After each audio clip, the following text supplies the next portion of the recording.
chair at this point is Tom Ellsbury, and he's not here, and as far as I can tell, we don't have a vice chair. So, I'll do the call to order, and I put in the Pledge of Allegiance, because we do that for most boards and commissions, and then we can take nominations for board chair. I think there's a plot to nominate somebody. Hatching. We're all looking at you, Glenn. No, you're close though. All right. So I have Copenhaver, Myers, Brown, McCullum, and Million is here, and Ellsbury and Angel as absent. That's roll call. All right. I pledge allegiance to the flag of the United States of America and to the republic for which it stands, one nation, under God, indivisible, with liberty and justice for all.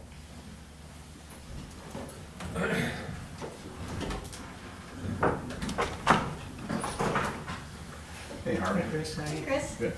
Lori, how you doing? We have in your packet a set of minutes from the previous meeting back, yes, okay, after the agenda, after the memo. No? Did I make it? Oh yeah, there they are, I just don't know how to. From the meeting of July 14th, 2015, last time we met.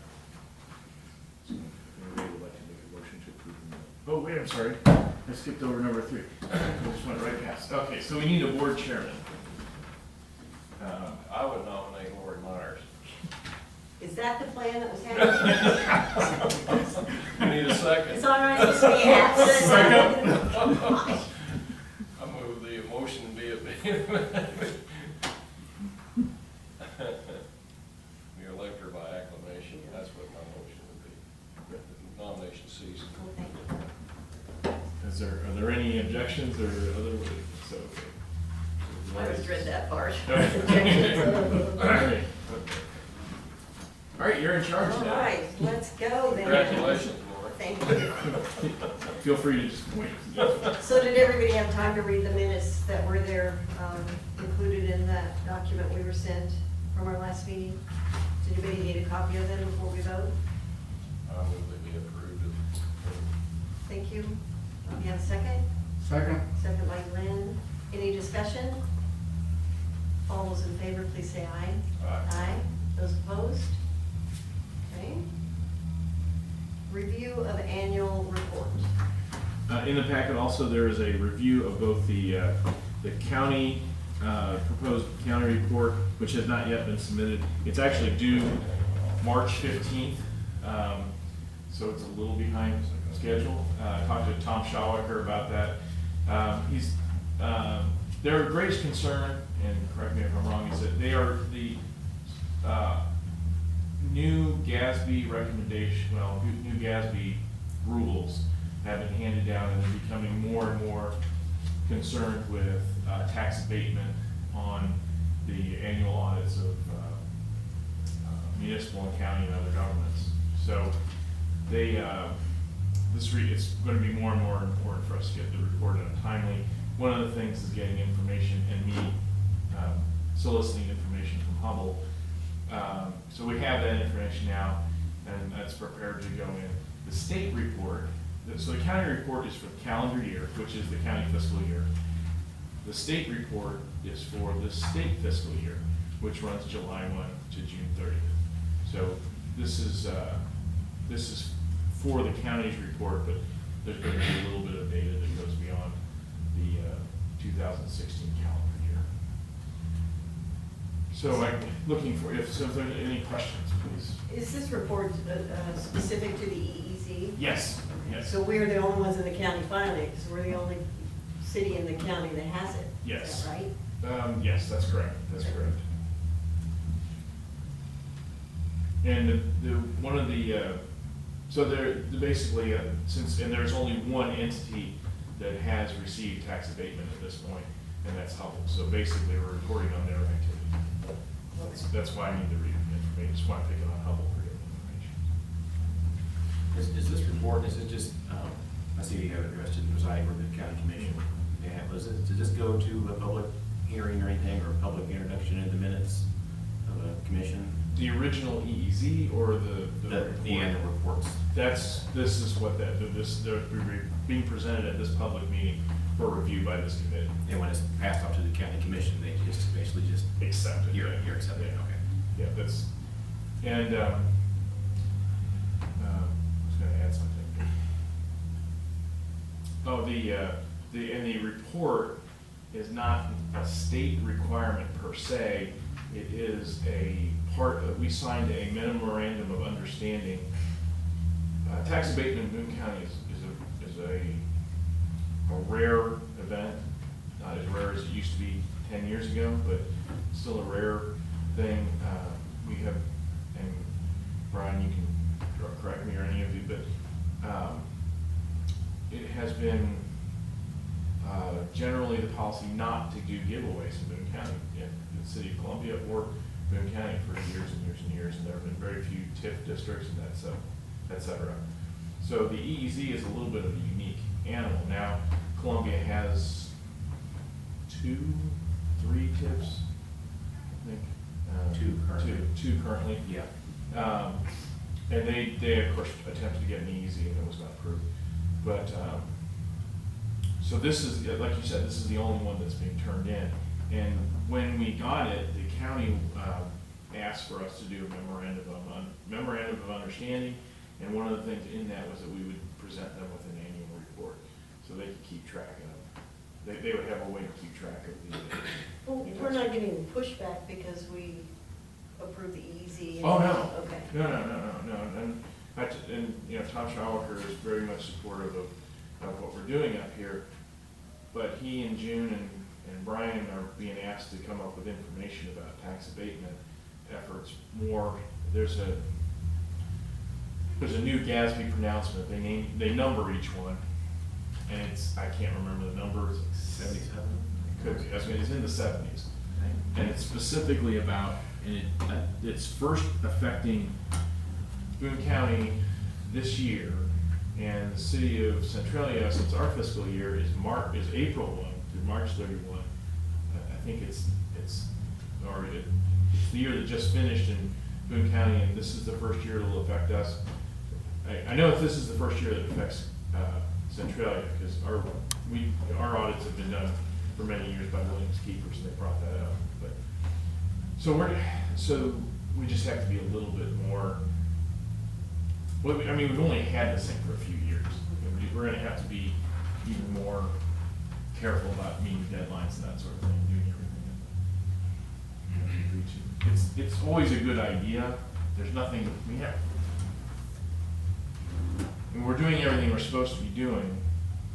We just haven't been hitting the deadline. Is the deadline for the state the same deadline for the county? It is not. The deadline for the state is in August for the June through July, Okay. July through June fiscal. Same report though? Not exactly, Okay. similar. And I usually include this information. The last 2 years, I have sent the county's report when I got the state report done. But it's not really the way it's supposed to be done. So, next year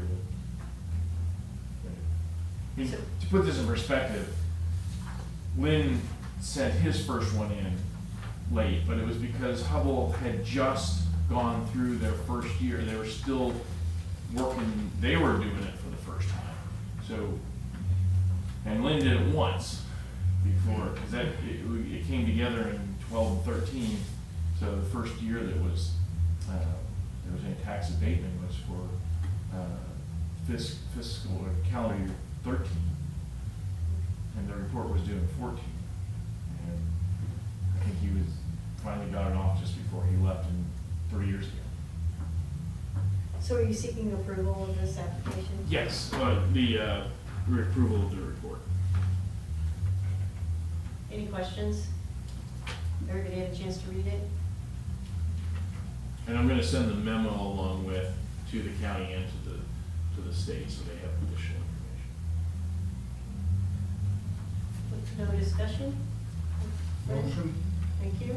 A second? Second. A second, any discussion? All those in favor, say aye. Aye. Those opposed? opposed?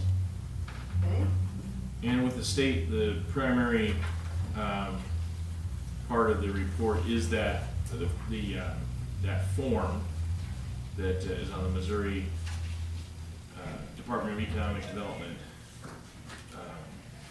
in the Missouri Department of Economic Development Annual Enhanced Enterprise Zone Activity Status Report. That is the primary page, and then, and I have not submitted it, but I did sign it and date it, but I'm waiting for your guys' approval. any penalty for filing late? There has not been one. They have not. And the state one is not late yet. The county one is several months. So, the state one's due August 15th. So we can still meet the Okay, let's go to item 6, pending application. Oh, actually, if you could give a motion to approve the report to send to the state as well. So moved. Thank you, have a second? Second, any discussion? All those in favor say aye. Aye. Those opposed? Okay, now we'll go to item 6. Okay. We have with us today Chris Fink. By what, I don't know, I'll give a short introduction, then they are looking at expanding their building, and raise your hand, wave when I start getting this wrong. They assemble agricultural equipment in Centralia. They are, for all that for their history and their successes, they're pretty quiet. They're pretty quiet in terms of how much notoriety they get. But they're expanding their business. They're adding somewhere between 6 and 10 jobs immediately. And the expansion will help them take more orders. Immediately might be an overstatement. Soon. Oh, might be an understatement. Overstatement. Overstatement. Well, you have to understand, I work in government, and my sense of immediate is different than yours in the private sector. Okay. But they're looking to expand the business. They're taking in more orders than they can handle, which is a good problem to have. So they're looking at an expansion of somewhere in the neighborhood of $1 million on the building, as well as an FTE, which would qualify them for the 70% tax abatement on the new construction on that property. At the same time, the city is looking at applying for a community development block grant to provide a better road out there. That was gonna be my question, is how's that road working for you? The road that's there currently, I mean, it's fine, except for the fact that when you go around that curve that goes around by the car wash, you know, it's, why there hadn't been an accident there already, I don't know. It's not very wide. And so, and with the trucks we've got to go in and out of there, I mean, if the other road came in, and I mean, I'm a brutally honest person, can we get by with what we've got? Sure. All right. Is it ideal? Absolutely not. But, you know, we can deal with it. We've been dealing with it for a long time. But putting a road in out to 22 would be a major improvement, I think, for that particular area, as far as other development and whatnot is concerned too. So. And so we're, the Economic Development Department has some money for, the Missouri Department of Economic Development has money for CDBG projects that help with growth of jobs and industry in the city. The city takes some risk. If the jobs are not created, then we will eventually have to pay back up to $200,000 if that's the amount of the CDBG grant. But it's a road that we need to build anyway.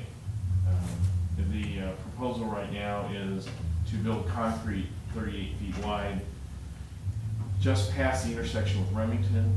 This will also relieve a real bad traffic issue on that street. I don't know if you ever go down Remington. It's the neighborhood where there's a bunch of duplexes by the Subway restaurant. Actually, I could put a map up there on that's the reason why I have the screen down, if you want me to give you an idea of what area we're talking about. It'll take just a minute. But, so that'll solve that problem. And then the rest of the road would go all the way to where Randolph Road is now. We would call this whole stretch Randolph Road, and the rest of it would be 38 foot wide. So you're talking about Remington to his place and not the existing road by the car wash? We're not gonna do anything with that road. Okay. We're gonna build a new road. Okay.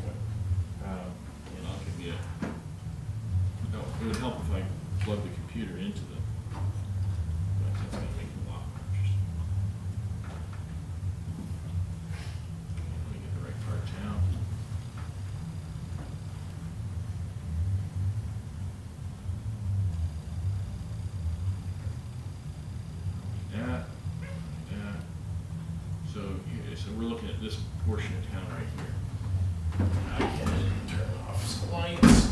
You guys promise not to fall asleep. So Chris's operation is right here, these two blue buildings right here. And to orient you, the landfill in the city,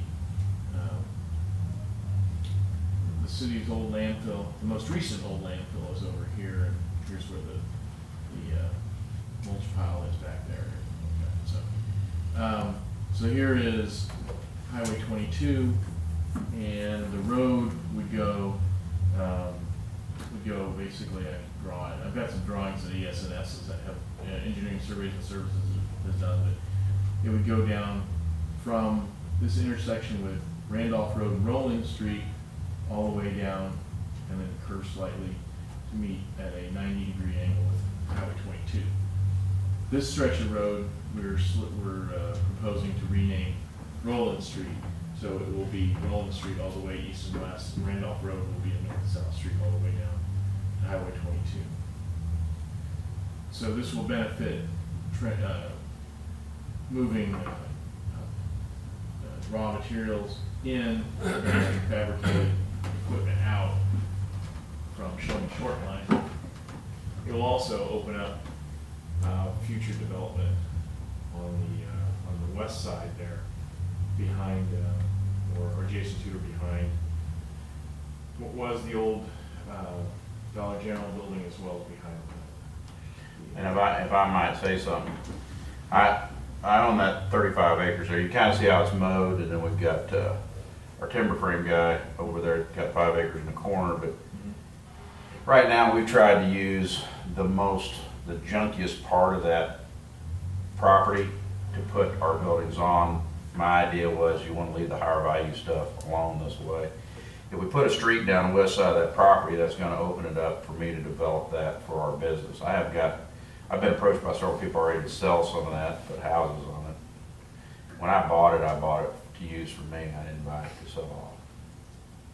But if there's a street that goes in there, then all of a sudden that opens that up for us to be able to do other things with that piece of property, as far as our business. Any weirdness out there with commercial and housing and, just curious. Well, it's zoned M1, so industrial in that area. So, in terms of, except for call that up, quick, give you an idea of what the zoning in that area is. It's supposed to be industrial commercial. Yeah. So, that whole area there is M1. There's a bit of R3 where the current,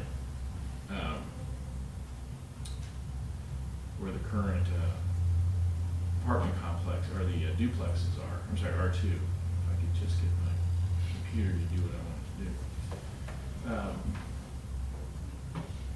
And then, so this is the area we're talking about. Here's the acreage that's owned by Missouri Custom. It's, I'm trying to remember the name. Yeah, it's Tim Lee. Missouri, But I can't remember the name of his business. We're neighbors, so I don't know, but I don't remember. and they actually just added a building out there last year too. So, and you can actually see the drawing of where that part is already owned by the city. Chris was kind enough to sell that to us. Or I guess we. Well, that was part of the, that was part of the kept contract, because Right. when we built that, when we bought that, it. Yeah. the part of the contract was there was eventually gonna be a street there, so our part of the right of way was, not part of the deal, we just left that out of it, I believe. Right. the right of way, but- That's correct. And we left that to the city, so they could put a street there. Right. So we got half of that right away. So the street would come along here. So it's gonna hook into Remington, so Remington people have two ins and outs now? Yes. And Remington trash truck, people driving trash trucks and mail carriers and everybody else.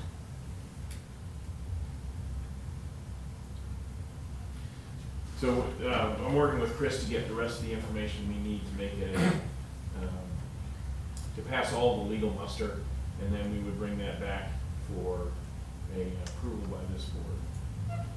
So I'm just, asking questions because I don't Absolutely. know. So if he starts the project, then do we monitor that somehow, or how does that work?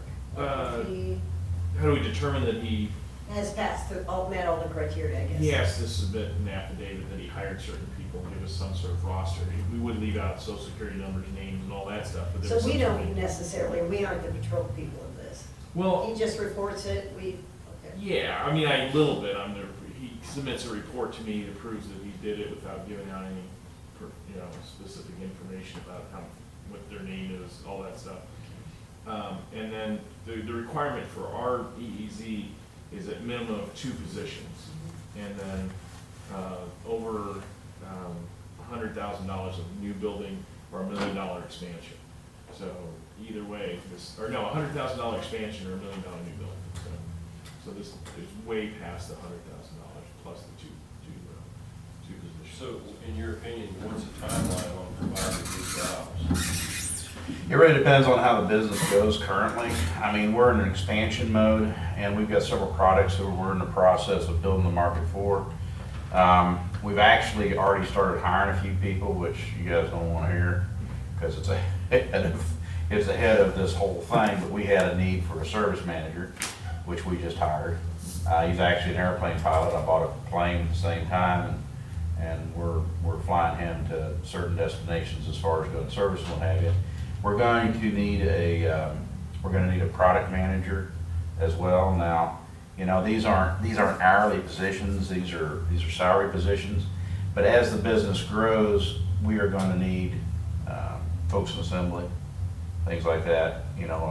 Delivery drivers, those kind of things. We're a little bit understaffed, but I mean, Harvey would know this. Any growing business, you're always operating. You try to hire help as you when you need them, but it's really a long time after you need them. You just you struggle along with what you've got for quite a while, and we're doing that now. But I can't look. None of us can look in the future and know what the future is. I started this business in the basement of my house. I farmed all my life, and I started this business in 1996. I bought an exporting company from a guy out in Kansas. I've still got a guy that works for me down in Australia, where we export farm equipment down there. It's been a going concern since '96. I operated it out of the basement of my house and assembled equipment over in Eddie Sutton's Church parking lot for 10 years. In 2006, I think it was, I bought that ground out there with the idea we put a warehouse. In 2008, we put up our first building. So there's been a progression of, A, B, C, D, we're going ahead. Now, we all know the farm equipment, or the farm business, or the agricultural business is a little bit of a doldrums right now, and that's a little bit overstated. It's not as bad as everybody would say that it is.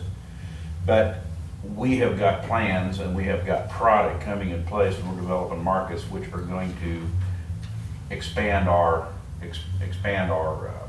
gross dollars in the door. All right, we have got a plan. I've hired one of the top managers out of Mockins, who's now my new sales manager, and he's compensated to grow the company by X within 5 years. All right, so it is our desire to do that. If we do that, the jobs we're talking about here aren't going to be any problem.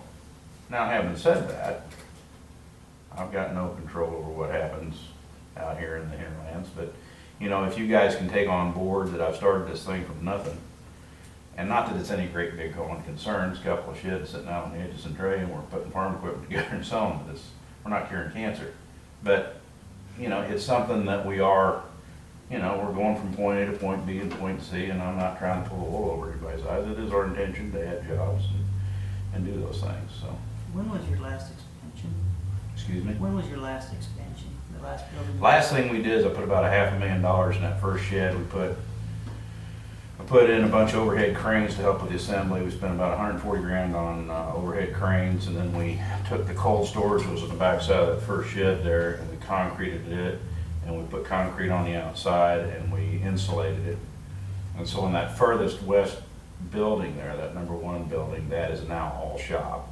We put 2 more doors in, and you wouldn't think you'd spend $500,000 doing that, but you can. Well, when did you do that? Do you know?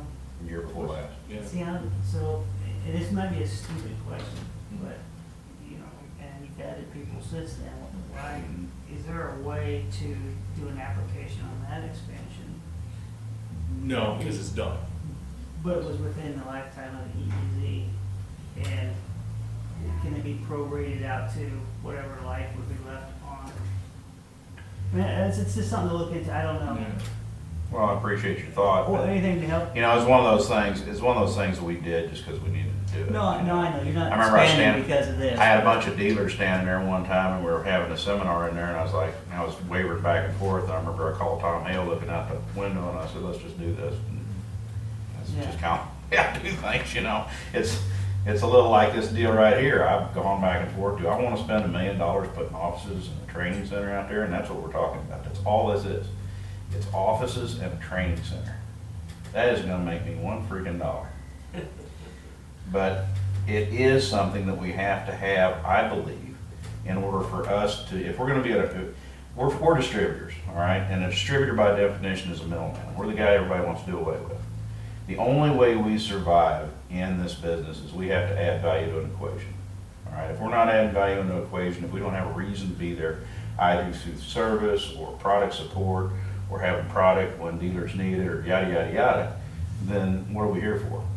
And with the products we've got coming, the products that we're trying to develop, we have to be able to service our dealers with knowledge as far as sales training as well as service training, so that product can be worked on in a timely fashion. We have to step our game up and be a little bit more, we'll never be like the majors, but we have to offer, at least try to offer that same kind of service to people and that same kind of knowledge. And the only ways we can do that effectively is do that here in our own place, under our conditions, in a controlled atmosphere. We've tried it at dealerships. I have flown people overseas, done it over there. You know, I've tried all different kinds of things, and it's come apparent to me that to do this properly, we need to do it here in Centralia, Missouri, at our place. And so that's the reason for it. Do I want to do this? I do not. I feel I need to. That's part, I mean, we were talking about going over the plans and that sort of thing. He has to submit building plans, and has to go through the building permit process. And, so there are some expenses he has to go through, so, close your ears for just a second. But it's probably moves forward anyway, but this makes it a lot easier to do. What the state wants to hear is, but for the CDBG project, it probably might not kind of sort of work. But they're also realistic in that, I mean, what we're talking about here is the current route out of his business is down Roland Street and Randolph Street, taking this curve and coming out here in this congested intersection. This is a vast improvement and would Show Me Short Line survive an accident at that point? Yes, but this is the best way to go forward for both the road and, I think even from a city standpoint, I mean, there's a lot of trucks that run up there with old trees and whatnot. oh, And all you guys, if none of you have been around that intersection before, just drive around there sometime. You'll see what I'm talking about. I think I'm probably more excited about the road than Chris is. But I think it's gonna, and the other thing is that we can count pretty much any jobs that are created through here too. So and he just, I should remember, I'm terrible with things, but if the timber frame business adds jobs, those can count as well. Well, I guarantee you Ron Stewart will put some stuff out there. Yeah, Yeah. yeah. Well, So- nobody expands because of the pavement, obviously, but anything, the reason we set the percentage so high was to help as much as possible. Up front too. Right, so that's why I mentioned the last expansion of that, I didn't know if that has. Well, I You can't appreciate, go backwards. I appreciate that, but my mind don't operate like that. I mean, I'm not looking for, I shouldn't say this, I'm not looking for a bunch of stuff. I'm just running a business here. And if you guys can help out some way, I really appreciate it, okay? But Well, this is the very thing we wanted. Yeah, when that's we did exactly. this very thing, so I'm excited for you. well, thank you. Well, I agree with you. Anytime we can keep anything in Centralia, I'm happy about that. Well, and it's just simply, I mean, the amount of tax that he doesn't have to pay for this expansion to add jobs and increase manufacturing, or at least assembly manufacturing in Centralia, means the quicker he can expand further. So, I mean, that's fair to say. That's fair to say, and there's no, and, you know, given the way things work in import and export and farm equipment, yada, yada, yada. The reason I kinda got excited when I had an opportunity to buy that property out there is, you know, we got 35 acres to basically do whatever we need to do with it. I mean, there's companies I deal with that could, I'm not saying they will, that could theoretically put a plant there sometime, if we deem it necessary. And so the rest of the gravel road, and I talked to Chris about this, and this is the part that he's most excited about, but as we add stuff out there, particularly on the west side, in the past, the typical, the standard requirement would be to have a subdivision. And the second part of that subdivision would also help contribute towards finishing the concrete part of that road. Or it could be asphalted concrete. So that eventually, one way or another, city developers in the area will be an appropriate collector commercial street. So Yeah. the city will maintain that street and. Oh, yeah, this will be a city street. We'll maintain it as gravel, we'll maintain it as asphalted concrete, or we'll maintain it as concrete.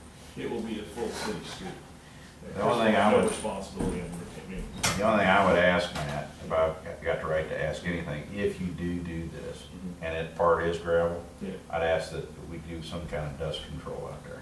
We're doing dust control on our gravel streets. Because, I mean, that's gonna be people are being cut, they'll be cutting through there, that'll quickly become a shortcut. No, And also, if I might be so bold, I'd really like for you to bury that power line. that, you mentioned that a couple times. That is the plan, is to bury that. Well, I don't know if I ought to mention this or not, but we're gonna put a hangar out there, and we're gonna be flying a plane out there. I know y'all think I'm nuts, but we are. As long as there's, I mean, the FAA doesn't have a problem, as long as the city doesn't have a problem. And we talked about that, and you have to get a conditional use permit. But you can have that. Whatever that is. As long as we're allowed to do it, that's our plan. I've already bought the plane, and Yeah. it'll fly out of there. This isn't a surprise to me. Australia's so- International Airport. Yeah. We have an airport where we have a hotel. Yeah. That's good. Well, it feeds into what we're trying to do. I mean, we've already done this. We've got a dealer down in Stigler, Oklahoma. He had a problem. And so he called in and we said, look, he said, how quick can you be there? I said, he'll be there in an hour and a half. Well, how are you gonna do that? Our service manager's gonna fly to you. He's gonna what? There he was. He was down there. He went down, solved the problem, spent 8 hours with the dealer and the customer, and was back here in his bed by 10:30 that night. And that's 350 miles from here. Where are you flying out of now? Mexico? Marlboro. Marlboro. Single engine. It's a single engine mall, and a mall is it's a short takeoff and landing aircraft. They fly them, they're a bush plane, they fly up in Alaska.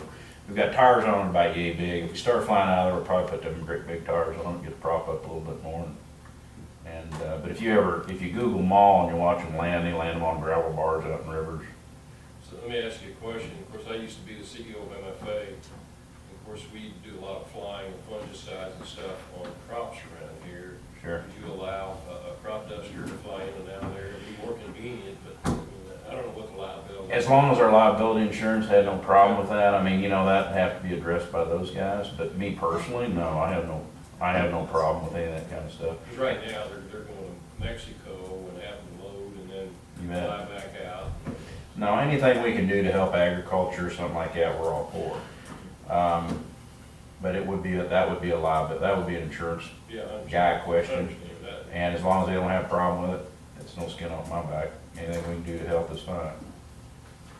You know, it's interesting, I mentioned to MFA when they did their expansion recently that this was available, but their timeline, they did not want to slow down to, Well, typically, MFA has never asked for a tax abatement or anything like that, even though, you know, as a cooperative, we've always been accused of not paying our fair share of taxes, but that's not true, you know, so, but, you know, that's just the nature of the business. We've never asked for a tax abatement or help or But I would, and I wasn't here when you guys put this together, I wasn't any part of the vision, but it's from what I've read in the documents. And, MFA is an established, I would say, a pretty successful business. I don't see it, so helping You're right. a business that's just growing and started in Centralia. There's a difference, exactly. Yeah.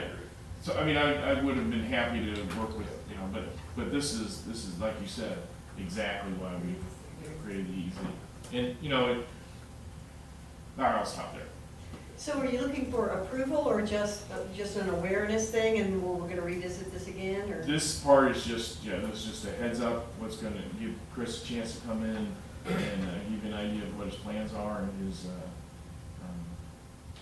where the project is headed. Next step would be to bring in the final application and get that approved, and then we'd send it on to the county so that they would have it on the rolls as when that expansion is done, it would be, they'd pay 30% of the tax that would be assessed on the addition. So what he's paying now, it doesn't go backwards, and that's, to kind of answer your question, we can't go backwards and unassess, or, to do It'd tax. be a program. So, Do But it's- you foresee a time where the county would say, heck no, you guys can do this? I mean, Well- if he meets all the criteria and we approve it, can they, like, shut us down on that? Not really. It's a state approved tax district. So it's just passing through the county on the way to the They state? do the tax collection and they do the tax assessment. So no, the short answer is no. We do want to maintain a good relationship with them because, it could make it more difficult, but we have established this. But I will say this, talking to Tom Schauerker recently, we have a good working relationship, and he's very supportive of what we're doing up here. And I would say, if you talk to June and you talk to Tom and Don, and Brian can speak for himself, obviously. It is not, Columbia Boone County has not been, we've not done as many giveaways, we're doing more now. And I think that of the stuff we've done, they're as happy with what we're doing up here as anything in the county. So, I don't know. That's fair, that's fair. So we're not, if there's a problem, we're certainly not the first one to go here. I don't want to say we're the shining example, that would be going too far, but I'd say that we're doing things the way for a good purpose and in the right way. And Lynn set this stuff up, so I'm not trying to pat myself on the back. And you guys. One Yes. question on the block grant, and forgive me if I missed this earlier, is the block grant tied to this particular project in any way? Yes. Yes. So Yes. without this project going, the block That's- grant application would be Great. off the table. Building that road has been on our plan for a while, and there was some concern that the funds that the city would need to contribute toward this would delay other projects in town. But we can't get any money from the state if it's not tied to job creation.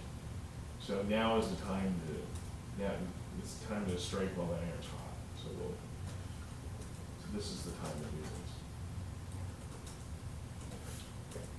Chris, you have anything else to say? No? Okay, anybody else? This is all, okay. Yeah.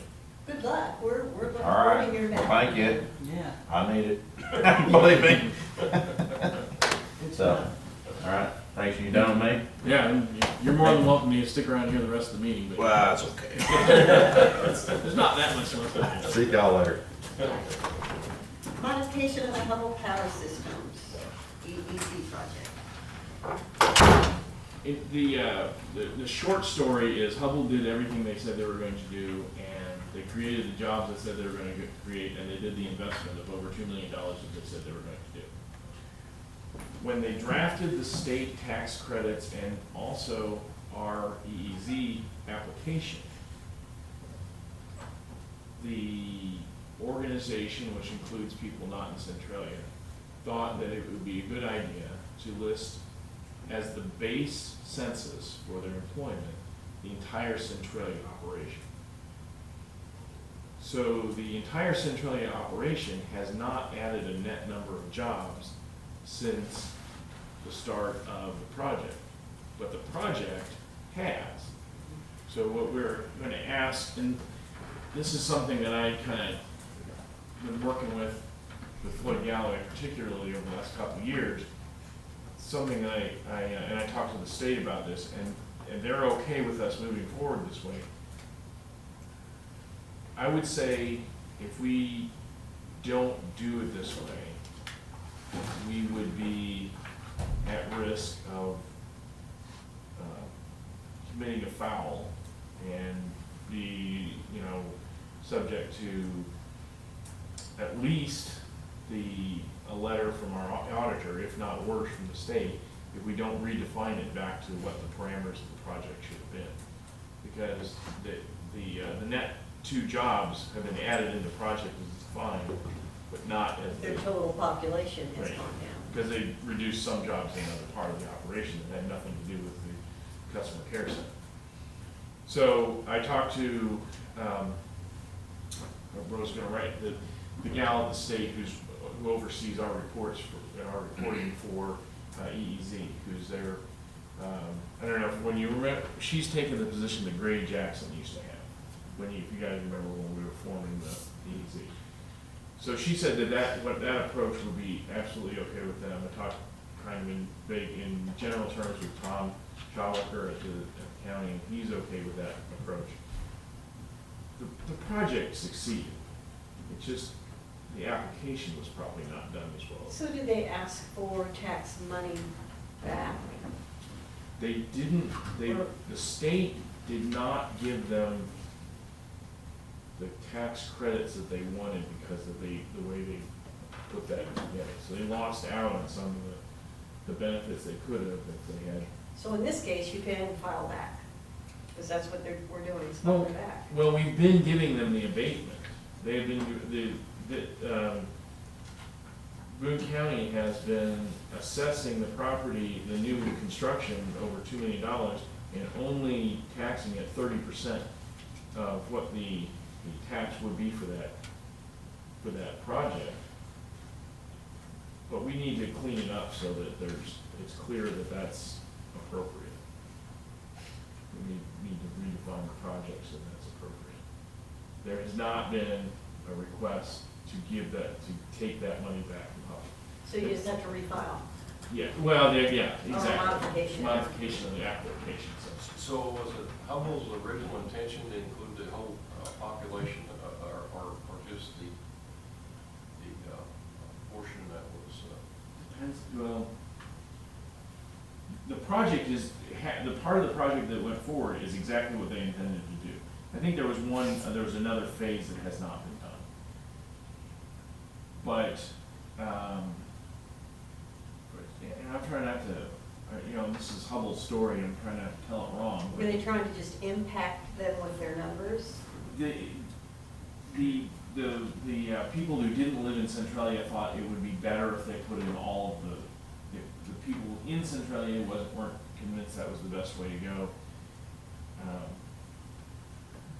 And I'm not trying to stir something up internally in Hubble, but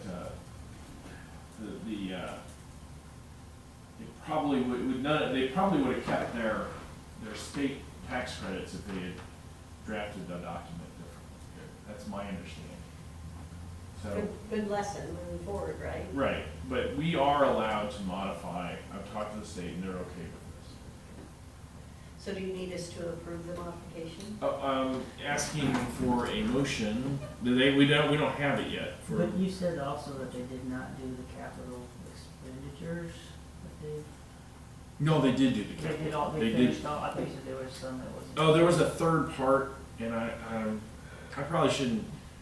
My understanding is there was a third part that did not go through, but they still went well over the requirement to get the EEZ, the $1 million or $100,000 $100,000 expansion and $1 million of new construction. So what would that amended application or scope of project look like? Would it be? They would redefine it basically as a customer care center, which was the new construction. And that, so the project would be, so this, and the census of that operation. And they are in the Hubble organizational chart, very different parts of their organization. Would Hubble also have to file amended, all those annual amended reports with the state as far as the FTEs and everything like that to get the credits back, or? They are now, they don't think they can, they don't. Oh, well, if we're going Yeah. forward, I mean, Yeah. going forward, they have to show. The state, they pretty much lost that ship has sailed. So so for example, here are the staffing numbers. In 2013, they were at 52, and then it went to 2000. So when the project started, they were at between 52 and 49, and they're now at 58 FTE. So they've added, whether you use baseline, I think 13 is the baseline, so they've added 6 FTE there. And those numbers are just to the call center. Exactly, so the call center. Customer, I think it's actually customer care center is the right name for it. And so we're hoping that this committee, the staff, so the committee will make a recommendation to, a motion directing the EEZ administrator, who's me, to require a modification of the original EEZ application to be submitted, redefines the project, focus on the new construction, thereby defining the job creation evaluation concerning only the call center. And I probably could have made that smaller. So we're looking for that motion. Well, I'll make it, you already cleared everything with the state supervisor. Yeah. I'll make that motion. Mr. Harvey, got a second? Second. Second. Any more questions, discussion? All those in favor, please say aye. Aye. Those opposed?